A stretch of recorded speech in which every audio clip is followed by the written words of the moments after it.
What is going on, guys? Salute to my amplified unit. This is a triple upload Friday. Earlier, 2 uploads went up on the channel. I appreciate all the support. Seems like you guys are really enjoying those uploads. This is perhaps the most important. It's the SmackDown review, as we are just 1 week away from the Royal Rumble. I feel the last 2 weeks of WWE television, Raw and SmackDown, has been on cruise control. It was very important for this show tonight to step up. Do not wait for the go-home show next Friday. So did they do that? The good news, there's a lot of positives from tonight's show. The bad news, there's a lot of negatives. A lot of things tonight absolutely baffle BC. There was no way we could do this review tomorrow. The show just went off the air, and we're going to do this review now. So if there is any injuries from tonight, any late breaking news, unfortunately, I will not have that for you. Again, the show just went off the air, and we're going to do this review now. There's a big, massive football game for BC tomorrow. The Green Bay Packers versus the 49ers from San Francisco. I don't see any way we're going to win that game, but we sure as hell going to try. So there's a lot to get done before that game tomorrow night. And then all my focus will be on that game. There will be a review. Probably won't be the most happiest of reviews, but there will be a Green Bay review at some point after the game. So that's why we're doing this review for SmackDown tonight, guys. Now, in this cold open teaser, I'll let you know right now some of the positives. First and foremost, KO and Logan Paul. They sold me on their Rumble Championship match with one promo. What they did in that ring face-to-face tonight, beautifully done. And the physicality to go along with it afterwards. Logan Paul swinging that arm the way he did beautifully into that post, really selling that injured arm of Kevin Owens. Beautifully done. Everything about that segment, damn near flawless. We'll go over that. Also, the Street Profits. Karrion Kross and his clique is really bringing out the best of Lashley and Profits. This is the serious side we need going forward. Lashley and Profits are best when they're serious. I've said this about many individuals in the past, whether Matt Riddle or The Miz. The Profits need to be serious, and Karrion Kross and this group is just the clique to do such. And this was all from backstage pre-records. Nothing to do inside the arena or in that ring. Sometimes simplistic is the most effective. We'll talk about it. We're also going to talk AJ Styles and LA Knight. I loved their interaction tonight. And this was just a small piece of the overall puzzle, but they planted some seeds if they want to do some work in the future. AJ Styles, LA Knight. And when they announced the match later in the night, I was like, no, don't just blow it off in one night. But no, the way they did it, those seeds are still planted for something special in the future. That's some of the positive. Now, some of the negative. Guys, it's baffling to me. Oh, first of all, one more big positive. Pete Dunne is back. Anybody remember Pete Dunne? He's one half of the current tag team, what I call the Micro Machines. But it was so good to see that name pop up on that Tron. We'll talk about it. Negatives. Guys, I Pretty Deadly, they're pretty finished, right? It's not just about taking one L after another. And as a heel tag team, you can do that more than the faces, I get it. But it's just never having anything for them. They're just never relevant.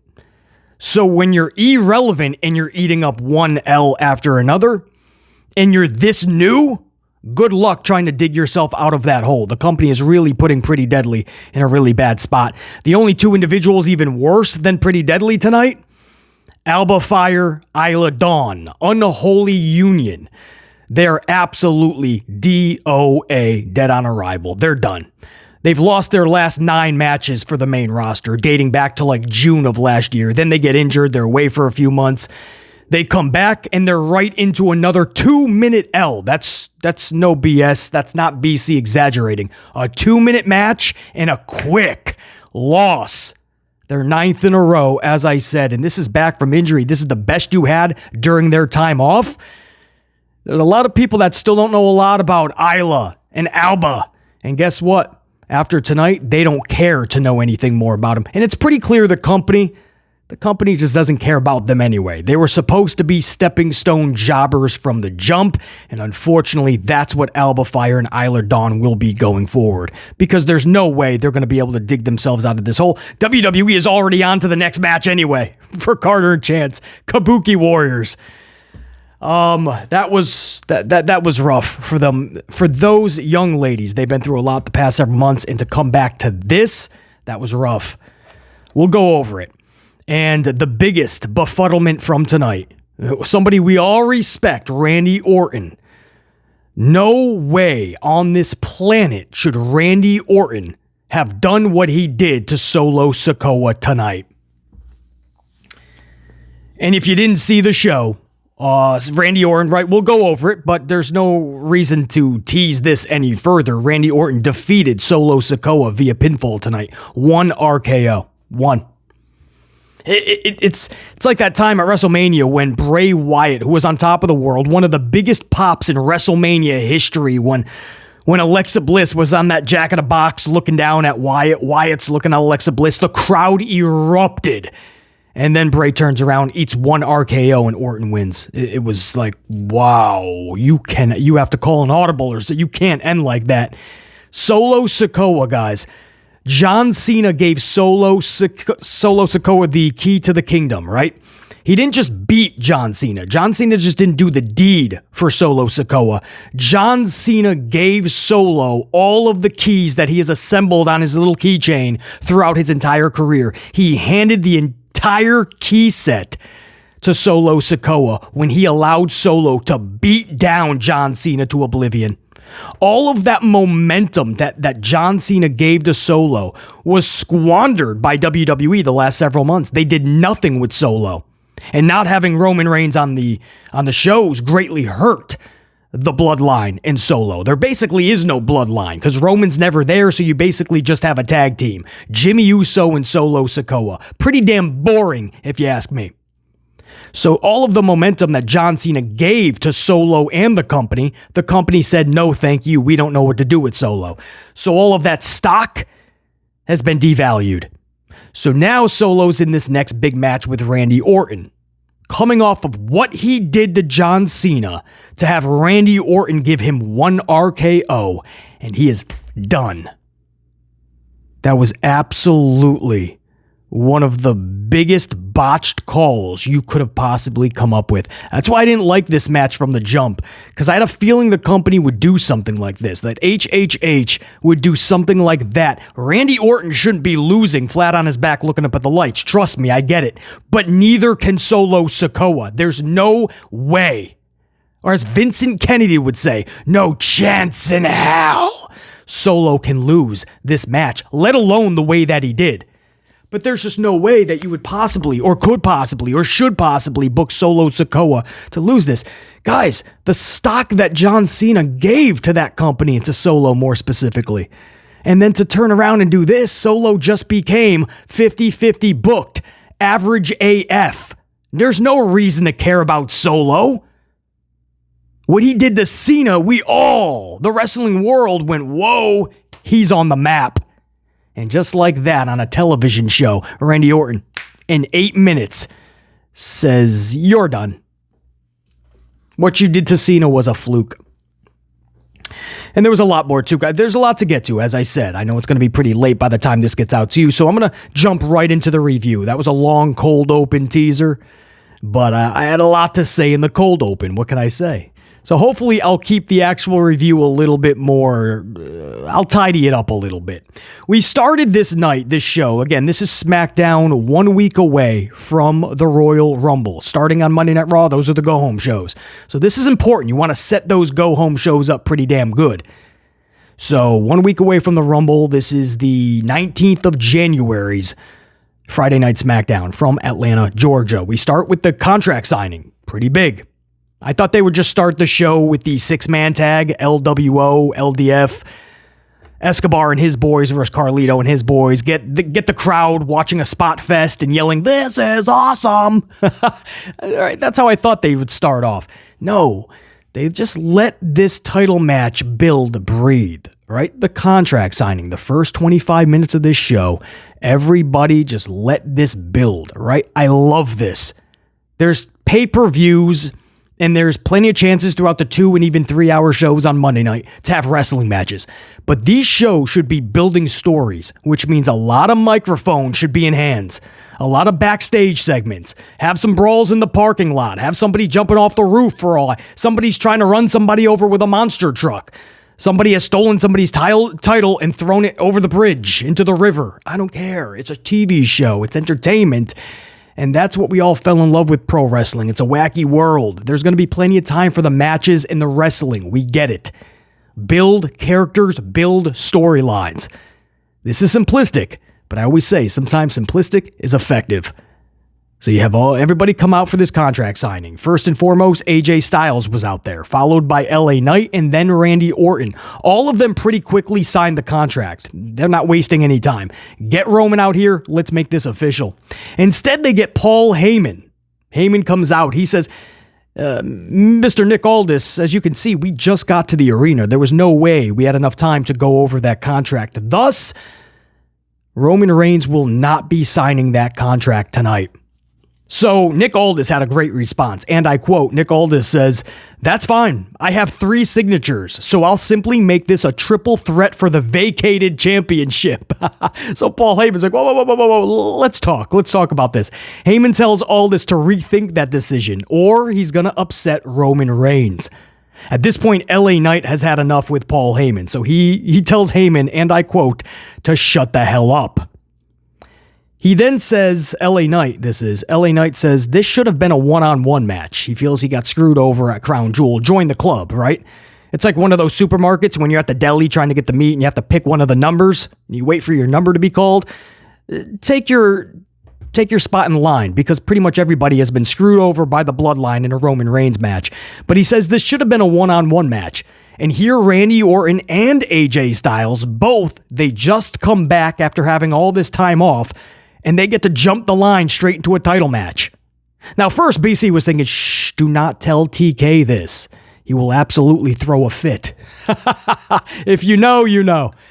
So Orton and AJ get to come back, skip the line, and go right to the championship match. So this is obviously pissing off LA Knight, and he lets it be known. Now, this leads into a really good back and forth between Knight and Styles. They have a really good back and forth promo. I don't know how it just ignited to those two. Randy Orton was kind of chilling. He was like, let these two go at it. And Knight is in AJ's face. AJ is in LA's face. And I'm like, this is actually good, man. LA Knight's bringing the best out of AJ.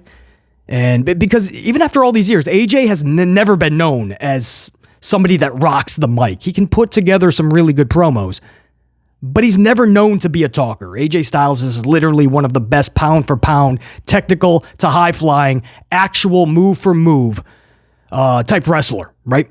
He's known for his in-ring work more than anything. But LA Knight was bringing the best out of him, and we've seen in the past, certain individuals will do that for AJ Styles. So that's what I mean. Right from the jump, I was into this. And it just kept getting better. And then AJ Styles just socked LA Knight out of the ring. LA Knight's pissed. They start brawling to the back. Nick Aldis jumps out of the ring. Jason Jordan, Jamie Noble, everybody, all the agents, the referees, they're all trying to break them apart. I'm like, all right, you just planted the seeds of something I'm going to want to see in the future. AJ Styles versus LA Knight. That hook, line, sinker, I'm in. That was so well done, and that was just one of the pieces to the overall puzzle. But damn, you could have told me that was the final piece to complete the puzzle, and I would have believed you. That's how good that was. So once the brawl leads everybody basically to the back, Randy Orton and Paul Heyman are left in the ring. And Orton kind of grabs the tie of Paul Heyman, circles it around his hand, and he just lets Paul Heyman know, later tonight, I take care of Solo. Next Saturday, I take care of Roman. And I take that title. That pretty much ends the entire first segment. And it ends with Roman Reigns' signature not on that piece of paper. So I like this.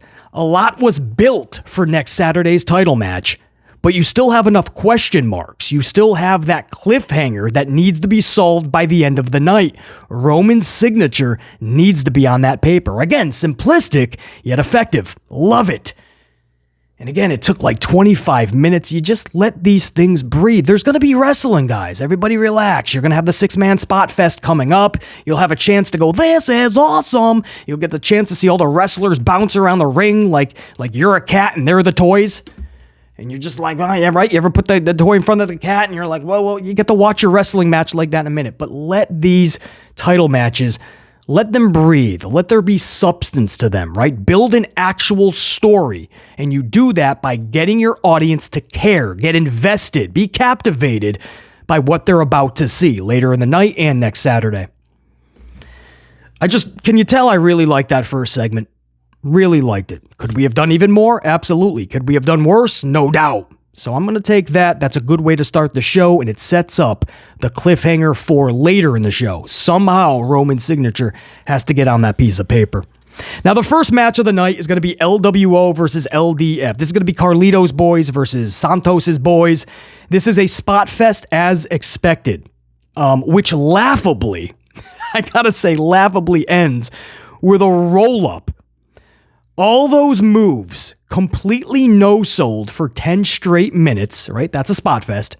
For anybody new to pro wrestling, maybe you stumbled around upon the channel. A spot fest is just a lot of spots in a small amount of time, which means not a lot of selling, right? You can get a Canadian destroyer from the top rope, followed by somebody hitting you with a 450, 760, 950 plancha splash, and you're probably going to be up in the next 7 seconds.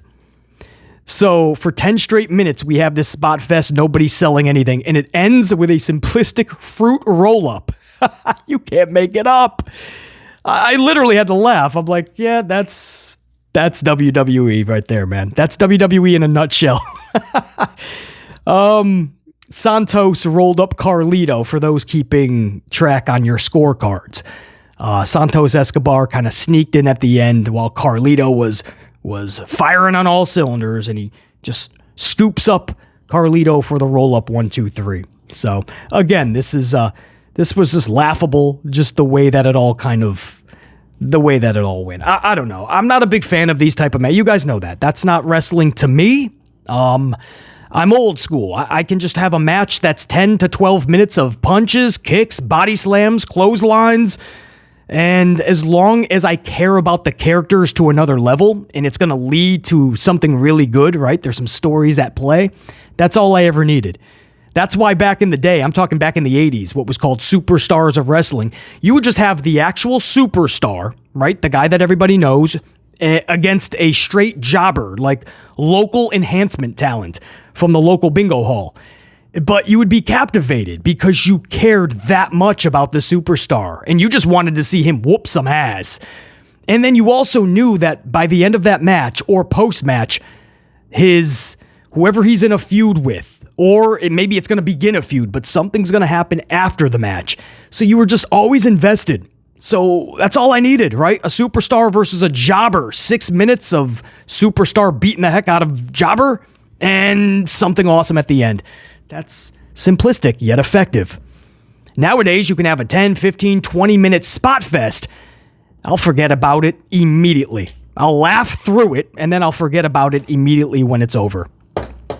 But that's me, right? I get it's 2024. There's a whole new wave of fan that has come in. And this is kind of what they want to do. They want to pay their money and scream, this is awesome. The good news is I didn't hear that, guys. I did not hear the crowd at all tonight scream, this is awesome. Thank goodness Atlanta did not partake in such stupidry. I appreciate that. Then we went into, again, so that was a spot fest ending in a roll-up Escobar over Carlito. Pretty Deadly versus Tyler Bate and P.D. Dunne. What was so well done here was when Tyler Bate came out, everything kind of went silent. And before they introduced P.D. Dunne, right, because you're thinking they're going to say Butch, of course, Once they totally went silent, we all knew because they teased P.D. Dunne's return last week. So when everything went silent, you kind of knew P.D. Dunne was going to be introduced. But a lot of fans, like Casual, they were just expecting, why are they not announcing Butch? What's wrong? Is Samantha's mic not working? Was it Samantha tonight? Whoever the announcer is. So what happened was, it was beautifully done. They actually put Pete Dunne up on the Tron first, right? And everybody's like, yeah, and then the music hits, and is a partner, Pete Dunne. Very well done. So it's good to see P.D. Dunne have his identity back, man. I hope this is the start of something much better. I really liked the little shindig last week where they're just, they're talking over a cup of 2-3 cups of coffee, and you really got to see their personalities a little bit. Some charisma was shining through. So, and then to see him in action here. I feel bad for Pretty Deadly, right? Pretty Deadly got defeated here. This was Pete Dunne hits the bitter end to score the pinfall. So Pretty Deadly is pretty finished, right? It's pretty clear that they're there just to take L's. They don't even care to put him in anything special. So we're hoping that changes in the future. But by then, the hole may be so damn deep, it's going to be too hard to dig out of. Now, for Pete Dunne and Tyler Bate, who I call, this is not their actual team name, but they don't have one, so I call them the Micro Machines, because they're so damn tiny, but they're little pit bulls, right? So they're the Micro Machines. They're micro, but they're machines. But it's not just BC. Listen to this, man. Kevin Patrick, during this match, Kevin Patrick says, and I quote, this was Tyler Bate. He had one of Pretty Deadly up in like a fireman's carry, and he was spinning him around. And Kevin Patrick says, and I quote, so strong for a little lad. So strong for a little lad. I'm pretty sure Tyler Bate is going to be pissed when he finds out commentary is calling him a little lad. Probably not going to get too many fans with that type of commentary. So it's good. BC can have some fun with it on the podcast. Kevin Patrick might want to refrain from calling Tyler Bate a little lad in the future. Because what's next? Are they literally going to call them the Micro Machines? Where's my royalties? Hour number 2 begins with the KO show. The guest is Loganado Paulito. Logan Paul is the guest on the KO show. This was so damn good, guys. They just dismissed each other, which really made this special, right? Every time they would say a piece of their monologue, the other would just dismiss it. For instance, Logan Paul would say just a whole monologue, right? And it was good. I mean, he was hitting his bullet points. He was good. But when he was finished, Kevin Owens would say, I don't even know what any of that means. So anyway, just dismissed the entire promo that Logan cut. So then Kevin Owens cuts a really good promo in rebuttal. And Logan Paul says, I gotta be honest with you, I wasn't even listening to a word you just said. And Owens was speaking for like 2 straight minutes. So they're just dismissing each other, it's actually amplifying them, right? You could tell they're pissing one another off, storyline-wise. That's what I mean. They were playing their characters beautifully. Everybody was hitting all their points beautifully. BC was into this. And there was one point where, what was the quote? It was Logan Paul. He looks right at Kevin Owens and he says, and I quote, I'm your son's favorite wrestler and your wife's secret crush. Now, you don't fuck around with Owens' family, right? That's what gets him pissed off more than anything. So Kevin Owens, he responds. He says, there's so much I would love to say. Every week I hear you taking jabs at me, cracking all your jokes about my weight and whatnot at commentary. Cracking all the jokes on my weight, this and that. There's so much I want to say about you, but you know why I can't? Yeah, you know why I can't. It's because you're protected. From the time you got here, they protected you. They gave you all the tools, all the keys you're going to need to hold that championship, show up a couple of times a year, and make the same amount of money and then some. They have given you everything. You are protected, and that's the only thing that is saving you right now. Kevin Owens really calling out a little bit of how it actually is behind the scenes. I thought that was a really cool added level that was put into play here. Calling out some of the behind the scenes, and Logan Paul played it out great, just smirking like, yeah, so you would jump on it too if you had that type of deal. Just so well done, this whole promo. And then Paul gives KO a cheap shot because KO wants the title match at Rumble, but Logan Paul's thing is still, dude, that cast, that ain't happening, man. That's the only way you can knock me out or even try to. So KO says, I can promise you this cast will not be on me at the Rumble. In fact, if it bothers you so much, I'll take it off right now. And he takes the cast off of that right arm. And before he can even turn around, Logan Paul decks him with a right hook. But it doesn't knock KO out. KO gets up. He struggles a bit, struggle in adversity, but he gets up to that top rope, he turns around, he's bright Brock Lesnar red in the face, and he's screaming, is that all you got? Is that all you got? Logan goes to get him again. Kevin Owens says, takes him down with like a, was it a Luthez? Or did he just take him down and just throw, I think he just took him down, started chucking rights at his dome piece. Logan Paul, I believe, was able to escape. Owens chases after, and Logan has him pinned up against the steel steps on the outside. He takes that exposed arm that no longer has the cast, and he slingshots it into the ring post. Beautifully executed. The sound of that flesh hitting the ring post was just, it was flawless.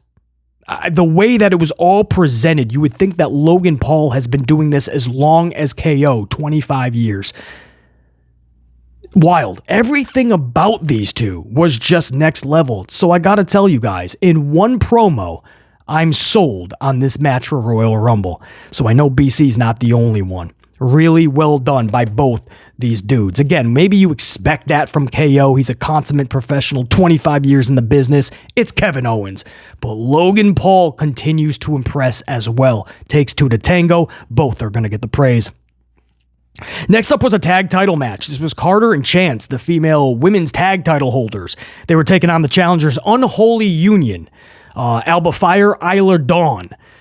There was a spot here, guys, early on, and this was only a 2-minute match. So when I say early on, first minute, I guess, but there was a spot where Isla Dawn literally sat on Alba Fyre. Alba was on the, I think it was Alba, right? She was on the canvas, and Isla was being hurricanranaed from the ropes by Chance. So from the ropes, a hurricanrana, and Dawn lands on Fyre. And that's a heavier woman than Fyre is, so just squashed her because it was just dead on. And it was wild. And I'm like, that's got to take the wind out of her sails, man. Like, that was rough to watch.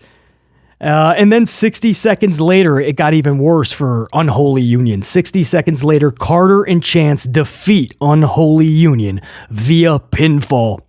Post-match, the Kabuki Warriors have a stare down with the champs, setting up a title match for next week. Not the Rumble, nothing for the future like WrestleMania. They're going to blow this off next week. Tells you a lot about how they feel about the tag team division, especially for the ladies in those titles. It's not a good thing. But for Alba and Isla, wow, they literally used Alba Fyre and Isla Dawn as stepping stone jobbers tonight. These ladies have lost their last 9 main roster matches. And again, they were off for a few months. There were some injuries. They didn't know what to do with them upon return, so they held them off. And this is what they had. Straight into a title match, and they lose in 2 minutes via pinfall. Their 9th straight match. There's those poor girls, man. Those poor gals. They are DOA, right? They're absolutely DOA. You only get one chance at a first impression. That told the entire wrestling world, the WWE's universe, that told them exactly how they should be viewing these two individuals. They were literally stepping stones for Carter and Chance to get over to Kabuki Warriors. There's no coming back from that, guys. There's none. I mean, even for BC, I'll be honest. I mean, when I see Alba and Isla come down, how am I not supposed to remember that? You only get that one chance at that first impression. Unfortunately, for those two, they're pretty much done. So I don't know if they're going to be in the next round of releases come WrestleMania season, most likely. So they're getting the most out of these individuals now that they really don't care for. And I'm telling you, this list is going to be huge for WrestleMania. After WrestleMania, when they do these releases, they still need tens of millions of dollars to be cutting cost on the flywheel from Endeavor. So I'm starting to see just how a lot of these individuals are booked on the frequent, and that's telling me everything I need to know. So yeah, that was rough. That was a very rough, you just got to feel bad for him, you know what I mean? You would hope that if you're gone for that long, the company is really supporting you and has something good for you. And you find out when you show up to work, it's the opposite. Now, going in to a couple of very good pre-records here, man, with Lashley and the Profits and then Karrion Kross and his crew. Seeing Lashley and the Profits this serious is so long overdue. We've seen glimpses of it in the past, and then all of a sudden they're coming back out with smiles and slapping the high fives and tapping babies on the head, and I'm like, what are you doing? You were just serious the week before, man. All you're missing now is the damn red cups, and you're gonna dance to the ring again. Nobody cared about those Street Profits. Bobby Lashley for years has been an irrelevancy. Give us that serious ass whooping side. And there was a really good line by Karrion Kross, by the way. Slight paraphrase, I don't have the exact line, but it was along the lines of, people like us don't get opportunities because we're disruptors, and that scares people. Meaning the suits and ties in WWE, right? I just thought that was the perfect line. And again, Karrion Kross in this group is the perfect group to bring the best out of Lashley and Profits. But that line, we're the disruptors, and that scares people. That's why we don't get opportunities, so we're going to take them. That line right there sums up the mission statement of Karrion Kross and his new faction. Damn, so well done. And again, this only works if Lashley and the Profits lock into a serious side we've never seen before. Lashley, we've seen a serious side way more than the Profits. Now they need to lock into that side as a unit now. And I love how next week they're facing each other face to face, not a match. And I don't even want physicality in this segment. You start like this, right? Backstage pre-records, totally away from one another. Then next week, you have them meet face to face. And you just keep building. This is that slow build. Having them just brawl every week, that's not a storyline. It's not a feud. That's called a redundancy. No physicality next week. Just bring creativity. Simple yet effective. Really like this. Then we went to AJ Styles versus LA Knight. Solo Sikoa quickly gets involved and delivers the solo spike to both LA and AJ. The match is thrown out. Solo gets on the mic. He says, 2 down, 1 to go. Randy, get your ass down here. We go to commercial. When we come back, it's Solo Tin Sikoa versus Randall Ortini. Randy Orton defeats Solo Sikoa via pinfall off of 1 RKO. What the? Are you kidding me? We're going to revisit that in a second. Post-match RKO to LA Knight and RKO to AJ Styles. Roman Reigns from out of nowhere hits Orton with a Superman punch. Orton gets up. Roman then signs the contract after the Superman punch. Roman's signature does go onto that paper. And then he turns around into an RKO from Randy Orton. And we go off the air. Randy Orton RKOs and defeats Solo Sikoa. Randy Orton RKOs LA Knight. RKOs AJ Styles. RKOs Roman Reigns. Why did we see Super Randall tonight? And we all like Randy Orton, right? I rarely come across too much negative about Randy Orton. I think we all pretty much respect that dude and know his talent and his skill set and just how damn good he is. But there was zero reason to see Super Randy tonight. There's no reason to take out all of your SmackDown babyfaces and then your champion as well. And on top of that, the worst thing, though I'd rather him RKO the entire locker room before the decision that was made happened. Him beating Solo Sikoa. If I had the option of just having Randy Orton RKO the entire locker room, which is obviously bad, really bad, But if I had that option over him beating Solo, I would take that option. You cannot beat Solo Sikoa. John Cena did the ultimate deed for Solo and that company. And how did this company repay John Cena? We're going to make him irrelevant ever since, and then we're going to put him on a Friday night SmackDown match where he is defeated by one RKO to Randy Orton. All of that momentum from that victory, that annihilation of John Cena, all of it is gone. Gone.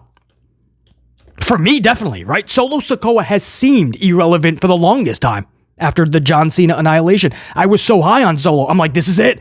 Oh, I hope the company has some really cool stuff because this is it. Especially with Roman gone, Solo now has to be the guy. Instead, they didn't even use him.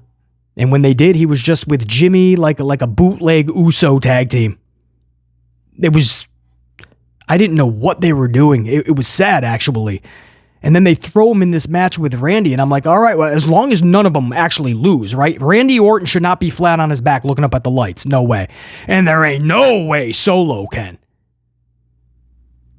Not only do you have to protect that dude, you have to start putting some of that rocket, if not the whole rocket, if not half the rocket, a piece of the rocket, the tip of the rocket, the bumper of the rocket, something of the rocket has to be on Solo Sikoa, I was thinking. No, they said not only are we not going to, but we're actually going to put an anchor on him. We're going to make sure we're holding him down. We're going to make sure he's not soaring. No rocket. We're going to put the anchor on, and we're going to make sure he's going nowhere but down. Because that's what they did to Solo. That was rough to watch, man. John Cena couldn't light a candle to this dude.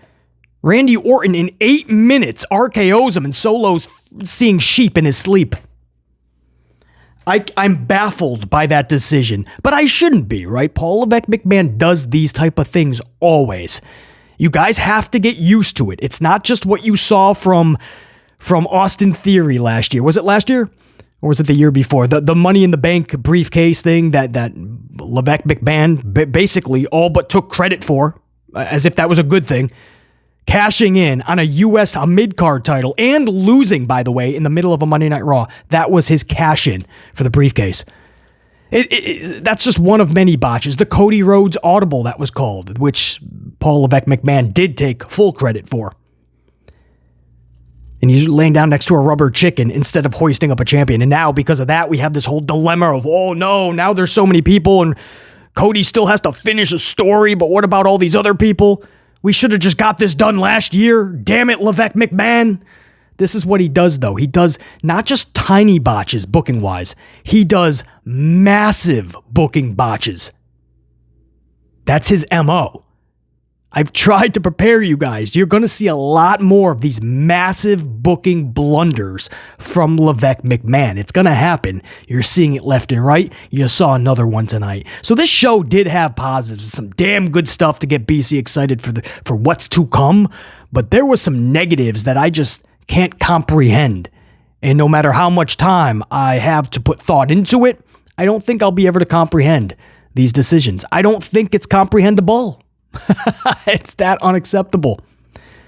Super Randy tonight RKOs everybody and defeats Solo Sikoa. John Cena cannot put anybody else over from here on out. That's it.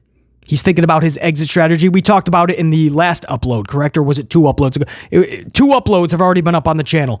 In one of them, we have a lengthy discussion about John Cena's retirement, the latest news, what he is saying, and BC's thoughts on it. And I'm telling you right now, I'm okay for John Cena, for however many matches he has left, not to put over anybody else. No more giving a torch to anybody. No longer giving the keys to anybody. Screw it. Look what happened when you put over Austin Theory on the grandest stage of them all. They're still piping in booze for this kid. Nobody cares. Solo Sikoa, you gave him the ultimate key. You did the ultimate deed to that young man. And that's how the company repaid you. This dude couldn't be any more irrelevant than he is right now. If I'm John Cena, I'm pissed. No more. I'm John motherfucking Cena, and I'm going to start winning all of my matches till I take off. And I'd be fine with that. I will tell you right now, I will not be talking about golden shovels. I will not be talking about how Cena's just in it for himself.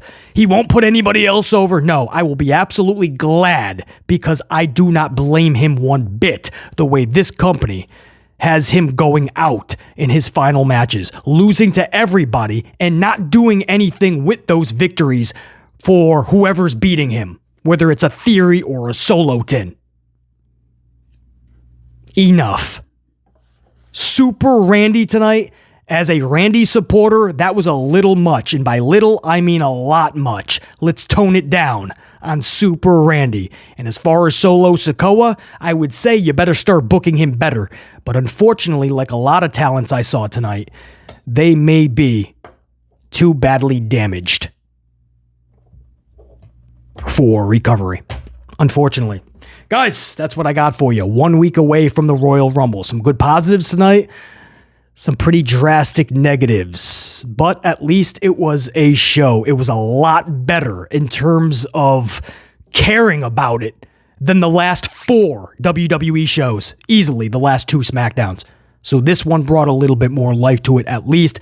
That's a starting point. Next week for the go-home shows, we don't wait till WrestleMania season after Rumble. This is it. This is the beginning of it. So let's start acting like it. Till next time, and there will be that next time. Top guys, we are out. Tomorrow night, late tomorrow into maybe Sunday morning, there'll be the Green Bay Packer review. Most likely the last review for the Packers of the season. I just don't know how we're going to get past the 49ers, or if there's even a way to get past the 49ers. One of the 2 best teams in the league with Baltimore and the Ravens. But that's why they play the game. There's always a chance. But no matter what, we will wrap up the season tomorrow for the Packers, or we'll see another week. Maybe we'll get past the Niners somehow. We'll talk all about it. And for pro wrestling content, we'll be right back doing our thing on Monday. So until that next time, and there will be that next time, top guys, we're out. BC saying, check you. Peace. Go, Pack, go. Go, Pack, go. Check you.